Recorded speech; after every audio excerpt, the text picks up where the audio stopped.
روزہ فرض کیوں کیا گیا؟ سویر سے لے کر شام تک سب کچھ ہونے کے باوصف بھوک اور پیاس میں وقت گزارنا اور میسر ہونے کے باوجود ایک گھونٹ بھی حلق سے نیچے نہ اترنے دینا، آخر اس میں کیا حکمت تھی؟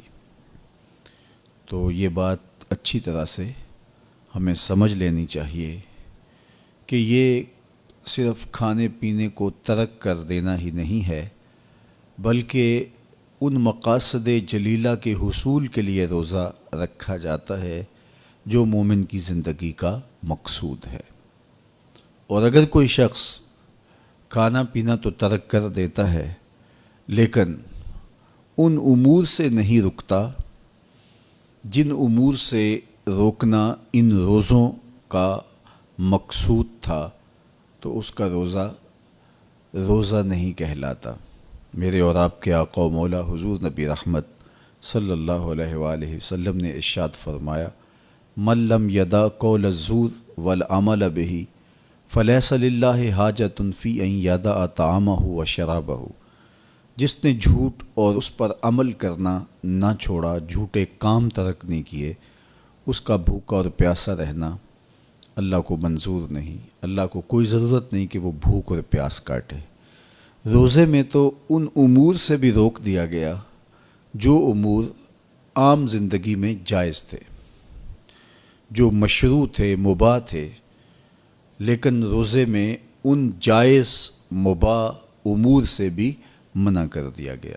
طیب اور طاہر کھانے، خوبصورت مشروب، ان سے روک دیا گیا۔ آپ آب زمزم بھی نہیں پی سکتے جبکہ وہ متبرک پانی ہے۔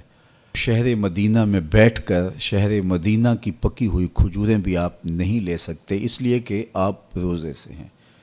تو روزے میں آپ کو متبرک چیزیں کھانے سے بھی روک دیا گیا، متبرک مشروب پینے سے بھی منع کر دیا گیا۔ تو مجھے بتائیے، جو رب آپ کو متبرک، مشروع اور پاکیزہ کھانوں سے بھی ایک مخصوص وقت کے لیے روک رہا ہے، تو جن امور سے عام زندگی میں شریعت اسلامیہ نے ہمیں منع کیا، ہمارے رب نے ہمیں منع کیا، تو اگر روزے کے دوران ہم وہ امور بجا لائیں تو پھر روزے کی مقصدیت حاصل نہیں ہوگی۔ تو اسی لیے فرمایا، جس نے جھوٹ اور جھوٹے کام نہیں چھوڑے، اس کے بھوکا اور پیاسا رہنے کی اللہ کو کوئی ضرورت نہیں ہے۔ تو وہ یہ چاہتا ہے کہ میرے بندے ان امور سے بھی جب رک جائیں گے جن امور سے عام زندگی میں نہیں روکا گیا، تو وہ لازمی طور پہ ان امور سے رکنے کی کوشش کریں گے جن امور سے اسے منع کیا گیا ہے۔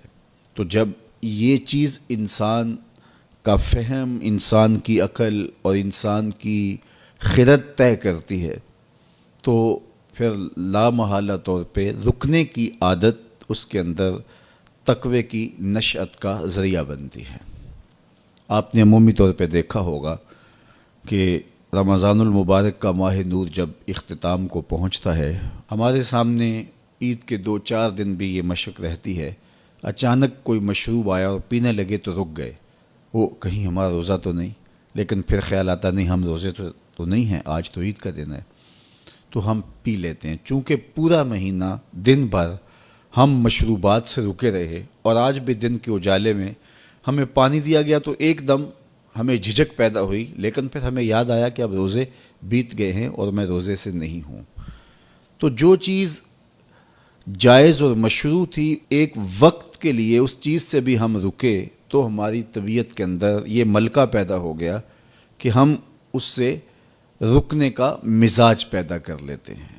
تو اگر ہم ان امور سے رک جاتے ہیں جن کو شریعت اسلامیہ نے منع کیا ہوا ہے، تو پھر دوبارہ جب اس کو کرنے لگتے ہیں تو پھر ہمارا ہاتھ بھی رکے گا، اور پھر ہم مستقل اپنے ہاتھ کو روک سکتے ہیں کہ ہاں میاں، یہ روزے میں بھی چیزیں منع تھیں اور روزے کے بعد بھی یہ چیزیں ہمارے اوپر منع ہیں۔ تو ایک ملکہ پیدا ہو جائے گا ان امور منہیات سے رکنے کا، ان سے باز رہنے کا۔ تو گویا یہی تقوی ہے کہ جو اللہ جل شانہ نے ہمارے اوپر حرام کیا ہے اس سے ہم رک جائیں، جس کام کے کرنے کا حکم دیا ہے اس کام کو ہم بجا لائیں۔